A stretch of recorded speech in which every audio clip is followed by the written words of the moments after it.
কামরার ছোট্ট ফ্ল্যাটটায় বিলাস বলতে বসার ঘরে একটা বড় টিভি। টিভিতে তখন টম অ্যান্ড জেরি চলছে। মৌ খুব মনোযোগ দিয়ে টিভি দেখছে। সুতপা অনেক কিছু এনেছিল মৌয়ের জন্য। প্যাকেট থেকে একটার পর একটা বের করে মৌকে ডেকে দেখাচ্ছে। মৌ একবার ঘাড় ঘুরিয়ে দেখেই আবার টিভিতে মনোনিবেশ করছে। অর্পিতা ছোট ছেলেকে কোলে নিয়ে দোল খাওয়াতে খাওয়াতে বারবার মৌকে বোঝানোর চেষ্টা করছে, মৌ দেখ একবার জিনিসগুলো কি সুন্দর সব এনেছে মাম্মাম। সুতপা একটা প্যাকেট খুলে সামনে ধরে। দেখ তো মৌ, তোর জন্য কি এনেছি। মৌ একবার তাকিয়ে আবার টিভির দিকে মুখ ফেরালো। আমার তো অনেক খেলনা আছে। সুতপার মুখটা একটু মলিন হয়ে গেল। তা বলে দেখবিও না? দেখলাম তো, ভালোই। অর্পিতা হেসে বলল, এইভাবে কথা বলে না সোনা, মাম্মাম এত কষ্ট করে এনেছে। মৌ এবার ঠোঁট ফুলিয়ে বলল, মা তুমি তো নিজেই বলো যেটা দরকার নেই সেটা নিতে নেই। আমার এসব দরকার নেই। এই কথায় সুতপার বুকের ভেতরটা যেন কেমন করে উঠল। অর্পিতা মৌয়ের কাছে এসে বসে। আচ্ছা টিভিটা তো অফ কর। না মা, এরপর আর তুমি দেখতে দেবে না টিভি। তুমিই তো বলো 5টা থেকে 6টা, সারাদিনে এই একবারই টিভি দেখার টাইম। এরপর আর 1 মিনিটও তুমি অ্যালাউ করো না। একটু পরেই পড়তে বসতে বলবে। টিভি থেকে চোখ না সরিয়েই বলে মৌ, আচ্ছা সে তো রোজকারের নিয়ম। আজ মাম্মাম এসেছে, আজ ওর সাথে একটু গল্প কর, কাল আবার দেখিস। অনিচ্ছা সত্ত্বেও মৌ টিভিটা অফ করে সুতপার দিকে তাকায়। তোমাকে তো বলেছি আমার চাই না এসব জিনিস। আমার অনেক জামা ঘড়ি খেলনা আছে, বাবি কিনে দিয়েছে। মৌয়ের এরকম উত্তরে সুতপার খুব কষ্ট হয়। সারা দুপুর নিউ মার্কেটে খুঁজে খুঁজে মেয়ের জন্য এত কিছু কিনেছে। সুতপা জানে আবিরের ওই চাকরিতে ফ্যাশনের জামা কাপড় ঘড়ি খেলনা এসব কিনে দেওয়ার ক্ষমতা নেই। থাকতো যদি, তাহলে ওর নিজের ঘর অন্যের হয়ে যেত না। তাই সুতপা চেষ্টা করে মেয়ের জন্য হাল ফ্যাশনের সব এনে দিতে। কিন্তু মেয়েটা ভালো করে দেখছে না পর্যন্ত। এসবই অর্পিতার চাল, এসব ওই শিখিয়েছে। নিজেকে কি মনে করে কে জানে। সব কিছু পরিবর্তন করে ফেলেছে এই 2 বছরে, এমনকি এই বাড়িটাও। শোবার ঘরে যে খাটটা ছিল সেটার বদলে নতুন খাট আর এই টিভি। নতুন বলতে তো এই দুটো জিনিসই কেনার ক্ষমতা হয়েছে আবিরের, বাকি সব তো একই আছে। চোখ ঘুরিয়ে সুতপা ঘর দেখতে থাকে আর মনে মনে ভাবে, কিন্তু তবু সব কিছুই যেন অন্যরকম লাগে। ঘরের রং সেই একই আছে, কিন্তু আসবাবের ওপরের ঢাকনা, কুশন কভার, ফুলদানিতে ফুল, বিছানার চাদর, পর্দার কাপড় সব কিছুতে এখন অর্পিতার পছন্দের ছোঁয়া। মৌয়ের চেহারাটাও পাল্টে গেছে। এখন যেন বেশি বেশি করে আবিরের মতো লাগে। আগে সবাই বলতো মেয়ে একদম মায়ের মতো দেখতে হয়েছে, এখন দেখলে কেউ বলবে। সুতপা হাত বাড়িয়ে বলল, আয় তোর চুলটা বেঁধে দিই। মৌ মাথা নাড়ল, না রাতে মা বেঁধে দেবে। আমি কি পারবো না? মৌ অবাক হয়ে তাকালো। পারবে তো, কিন্তু মা রোজ বেঁধে দেয়, ওর হাতেই ভালো লাগে। সুতপা জোর করে হাসল। মা মা মা এমন করে বলছে যেন অর্পিতা ওর নিজের মা, যেন ওই ওকে পেটে ধরেছে। মৌয়ের এরকম উত্তর সুতপার একদম ভালো লাগে না। তবু চেষ্টা করে যদি একটু মৌয়ের সাথে সময় কাটানো যায়। অর্পিতা ছেলেকে ঘুম পাড়িয়ে ফেলেছে, শোবার ঘরে শুইয়ে দিয়ে আসে ছেলেকে। দরজায় কেউ কড়া নাড়ছে। আবির এলো বোধহয়। আবির দরজা খুলেই চিৎকার করে বলল, এই শুনছো, আজ কিন্তু তোমাদের জন্য সারপ্রাইজ আছে। মৌ দৌড়ে গেল। কি এনেছো বাবি? তোর জন্য দই ফুচকা আর তোর মায়ের জন্য ঝাল চুরমুর। ইয়েস! মৌ লাফিয়ে উঠল। মা, আমি বলেছিলাম না আজ ফুচকা খেতে ইচ্ছে করছে? অর্পিতা হেসে বলল, তোমার বাবার কাছে খবর পৌঁছে যায় কি করে কে জানে। আবির ঘরে ঢুকেই থমকে যায়। সোফায় সুতপাকে বসা দেখে অর্পিতার দিকে ইশারায় তাকিয়ে জিজ্ঞেস করে, কতক্ষণ? অর্পিতা কিছু উত্তর না দিয়ে আবিরের ব্যাগটা ঘাড় থেকে নামিয়ে সোজা শোবার ঘরের দিকে হাঁটা লাগায়। অর্পিতা খুব ভালো করে জানে আবির সুতপার এরকম না বলে হঠাৎ আসাটা একদম পছন্দ করে না। তার ওপর বাবা আর মেয়ে মিলে এমন সব কাণ্ড ঘটায় যে অর্পিতারই খারাপ লাগে দেখে।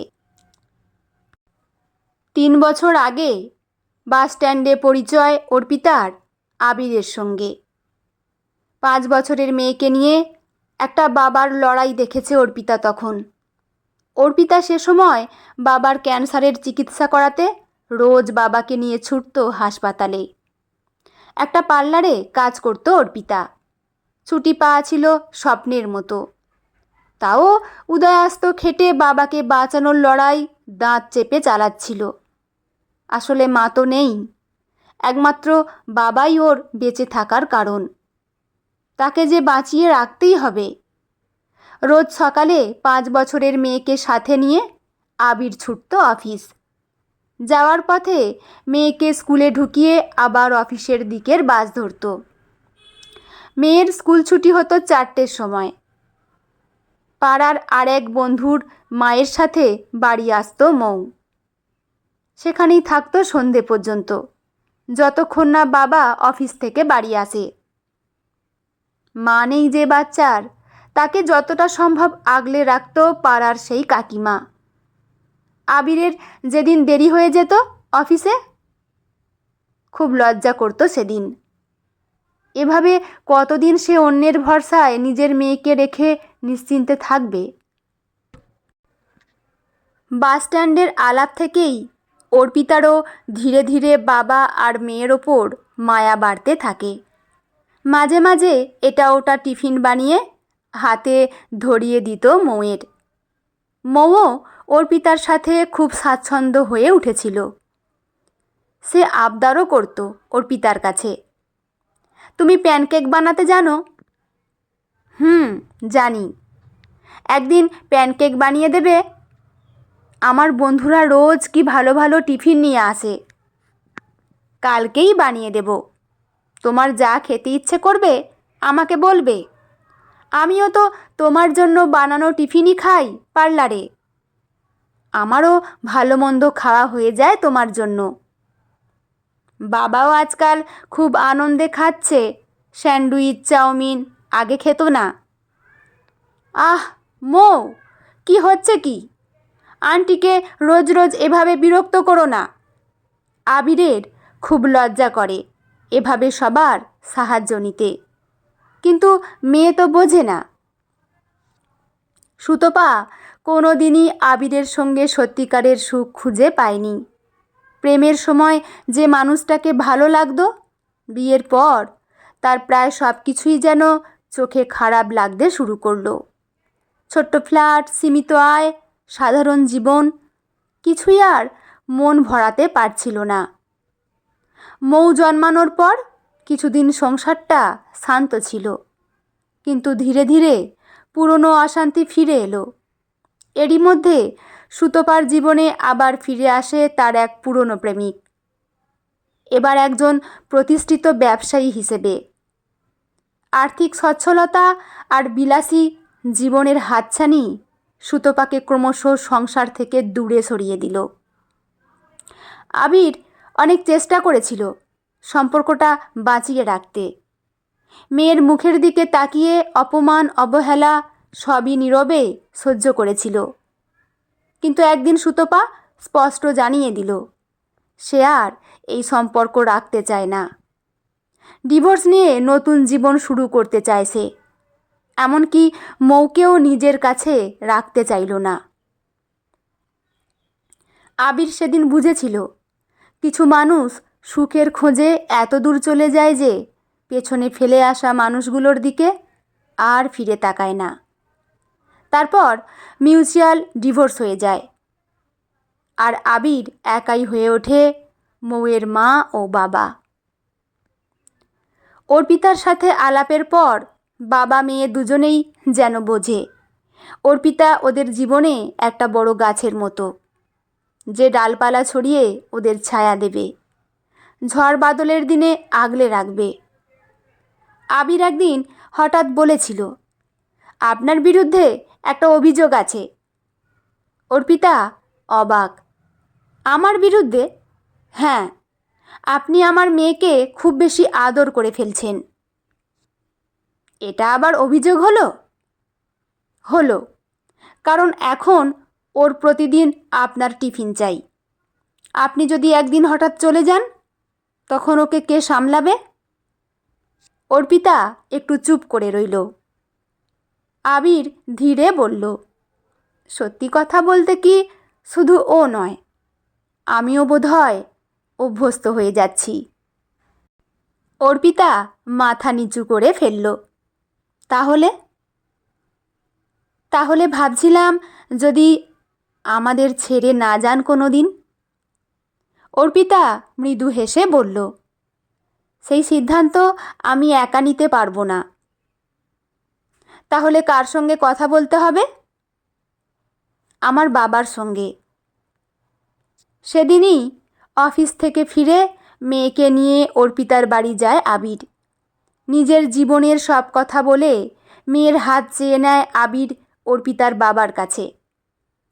তারপর থেকে ওরা তিনজন সুখী পরিবার। এখন আর একজনও এসেছে, মৌয়ের ভাই। অনেক সুখের আশায় একদিন আবির আর মৌকে ছেড়ে চলে গিয়েছিল সুতপা। ভেবেছিল ছোট্ট সংসারের বাইরে হয়তো আরও বড় আরও সুন্দর একটা জীবন তার জন্য অপেক্ষা করছে। কিন্তু এখন যখন মেয়ের সঙ্গে দেখা করতে আসে, মৌয়ের উদাসীনতা আর আবির অর্পিতার সহজ সুখী সম্পর্ক দেখে তার বুকের ভেতরটা হাহাকার করে ওঠে। যে ঘরটা একদিন তার কাছে অসম্পূর্ণ মনে হয়েছিল, সেই ঘরেই আজ অন্য কেউ সুখ খুঁজে পেয়েছে। আর সেটাই সুতপার সবচেয়ে বেশি কষ্টের কারণ। অর্পিতার স্বাভাবিক ব্যবহার, তার আত্মবিশ্বাস, তার নির্ভার হাসি, সব কিছুই যেন সুতপার মনে অদৃশ্য এক জ্বালা বাড়িয়ে দেয়। এই ছোট্ট ঘরটায় অর্পিতা কী সুখ পায়? কেন আবির আর মৌ সুতপার অভাববোধ করে না? প্রশ্নগুলো ঘুরপাক খায় মনে, কিন্তু কোনো উত্তর সে খুঁজে পায় না, শুধু ভেতরে ভেতরে পুড়তে থাকে।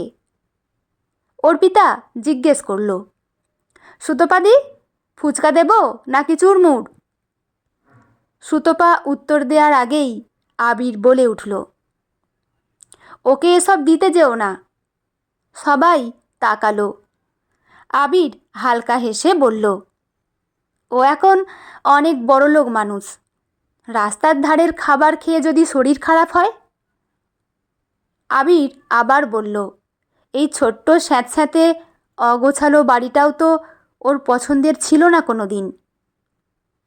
ঘরটা নিস্তব্ধ হয়ে গেল। সুতপা ধীরে ধীরে উঠে দাঁড়ালো। আমি চলি। মৌ এবার মুখ তুলে বলল, আবার আসবে তো? সুতপা মেয়ের দিকে তাকিয়ে একটু হাসল। যদি তুই ডাকিস আসব। তারপর দরজার কাছে গিয়ে থামল। একবার ঘুরে তাকালো ছোট্ট ঘরটা, ফুচকার গন্ধ, মেয়ের হাসি, আবির আর অর্পিতার খুনসুটি। একটা সাধারণ সংসার, যে সংসারটাকে একদিন খুব ছোট মনে হয়েছিল, আজ সেই ছোট্ট সংসারটাই যেন বড় হয়ে গেছে। আর সুতপা, সে দাঁড়িয়ে আছে বাইরে, একেবারে বাইরে। এবারের গন্তব্য সেই সুখ নামক বাড়িটা, যেখানে ওর জন্য আর কেউ অপেক্ষায় থাকে না। বন্ধুরা, গল্পটি এখানেই সমাপ্ত। আপনাদের কেমন লাগলো অবশ্যই কমেন্ট করে জানাবেন। আর হ্যাঁ, আমার গল্প অনেকেই শোনেন, হয়তো সাবস্ক্রাইব করতে ভুলে যান। প্লিজ অনুরোধ রইল, চ্যানেলটি সাবস্ক্রাইব করে নেবেন। এতে করে আরও নতুন নতুন ভালো ভালো গল্প পাঠ করার জন্য আমরা উৎসাহিত পাই। লেখা ত্রিচন্দ, পাঠে আমি রিমি। দেখা হচ্ছে পরের কোনো গল্প নিয়ে। ভালো থাকবেন সবাই। ধন্যবাদ।